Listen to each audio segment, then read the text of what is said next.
We are in Essendon on another rooftop, another brilliant day that's going to get about 30 something degrees.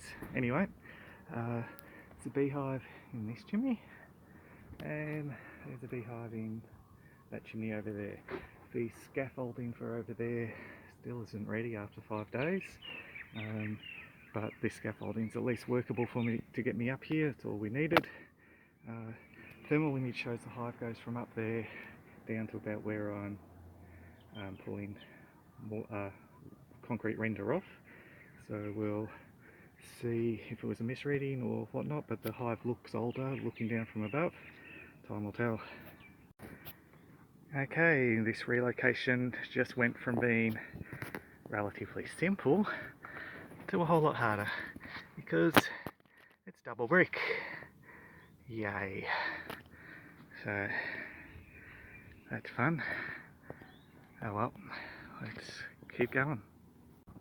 Okay, so I've taken out the second layer, or a brick from the second layer, just to see how high this hive goes.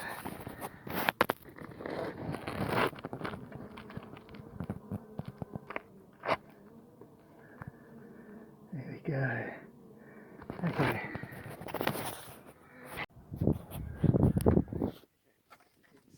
We've now put the blocker in. Okay. And we've taken the render off this side. So the aim is not to touch the fancy curvy concrete there, but all the bricks below at a fair game. And I know the hive goes up the pot as well, so we'll see how we go. Okay, so I've taken some bricks out there. Let's see.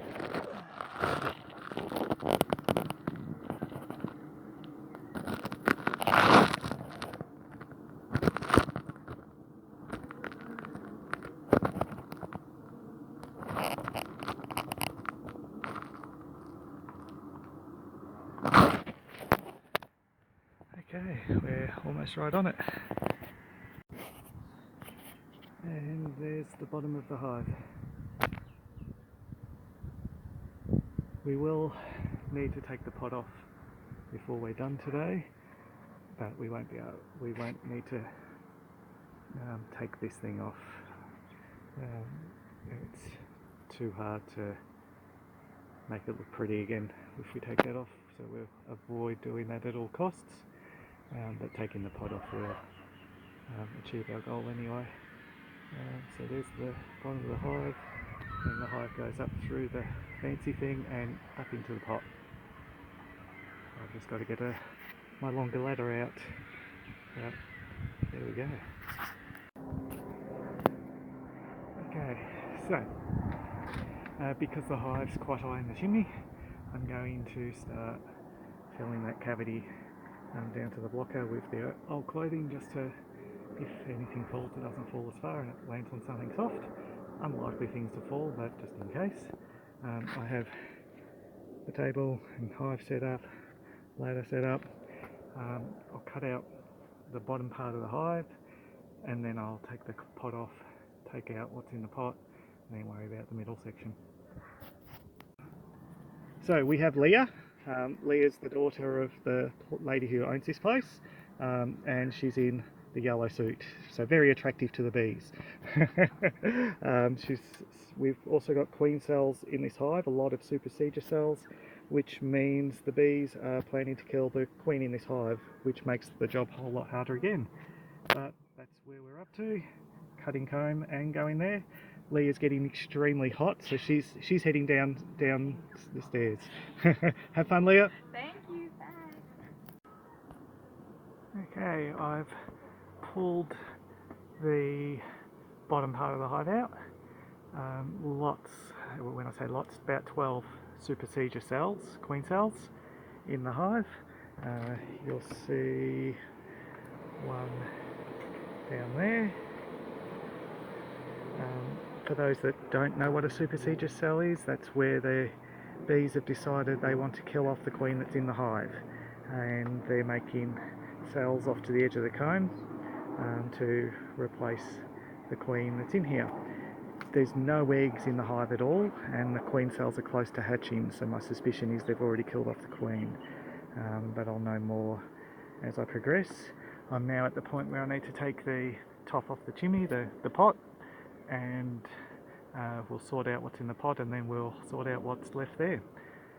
Okay, and there's the comb in the pot. Okay. There is comb up here as well, but we'll quickly sort out the pot comb and then sort out this comb as well. Okay, so we've got all the comb out now. There is some honeycomb down the bottom, like as in I've already cut it, I've just left it down there for the moment, because I was more important on working out the brood. We've got one little bit of brood left over, but it's not worth making a whole frame for just that. It will be a double box because the hive's so strong, but it's just unfortunate that it's just not enough.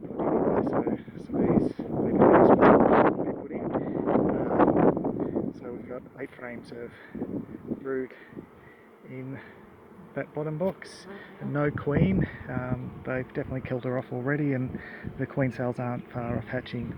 So now what I'm going to do is get this box up on top of this chimney, add another box to it, and then leave it for a week. I will fill the chimney with rags and that to push the bees up out of the chimney as well. We have a double box up on here now. Bees are fanning and heading in, which is a good sign, even though the hive's currently queenless, but the queen cells are a day or two, maybe less, off hatching. But yes, this is a good sign. Now next step is to clean up all the comb that's left over, and then fill the cavity with rags and new combs as well, push them up. We've set up some rags on top of the hive and then put that bag on top of the hive, tied it on, fingers crossed it's strong enough, just to give it some artificial shade, because we've got some hot days ahead and I don't want a heat abscond, so we'll reduce the chances of them absconding. Can't guarantee they won't due to the scenario of the super Seizure cells and requeening.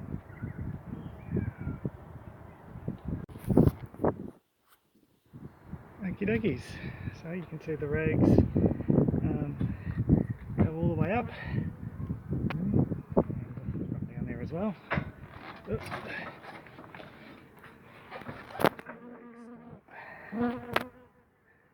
From the blocker, they go up, doink doink doink.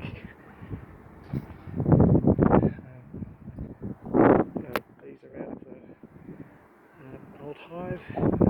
I used eucalyptus and smoke to push them up, and some are on the box still, but there are some fanning to go in. It's going to be difficult to get them in because the hive's definitely queenless and they're making new queens. Oh well, we'll see how we go. Fingers crossed there's no abscond. It's one of those instances where there's a chance of an abscond due to them making a new queen and all that sort of stuff. It does happen. There's a higher chance of them absconding in this scenario. And there we go. All done. Leave it for a week or so, and by then the new queen should have hatched and possibly mated, but the hive's all strapped to the chimney so that it doesn't blow away with the strong winds we're getting.